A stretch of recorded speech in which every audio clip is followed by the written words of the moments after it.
નમસ્કાર પાટવી ગુજરાતી ન્યૂઝ ચેનલમાં આપનું હાર્દિક સ્વાગત છે।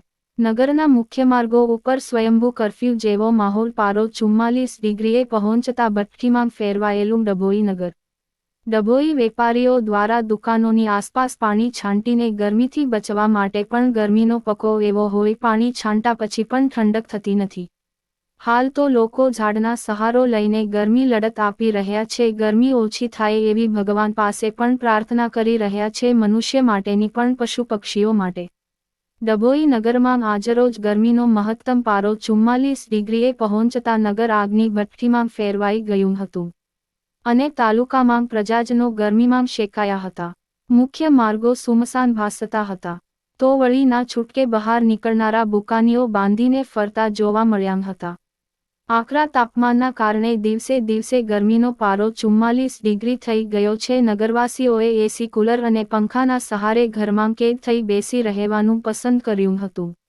ડભોઈ પંથકમાં આજરોજ સૂર્યોદય થતાની સાથે જ સૂરજદાદાએ પોતાના આકરા તોમર બતાવી દીધા હતા। સવારથી જ તાપમાનનો લઘુત્તમ પારો 28 ડિગ્રીથી શરૂ થયો હતો, જે પારો બપોરના 12 કલાક સુધી તો 44 ડિગ્રી સુધી સામ જોવા મળ્યા હતા।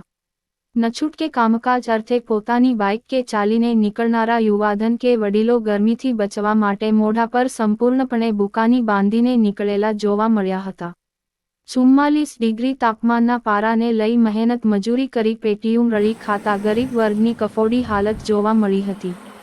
જ્યારે હવામાન ખાતાની આગાહી મુજબ હજુ આવતીકાલથી સતત 1 અઠવાડિયા સુધી તાપમાનનો પારો 46 ડિગ્રી વટાવશે, ત્યારે આ નગર પંથકની શું પરિસ્થિતિ સર્જાશેની ચિંતાઓ પ્રજા પર જોવા મળી રહી છે।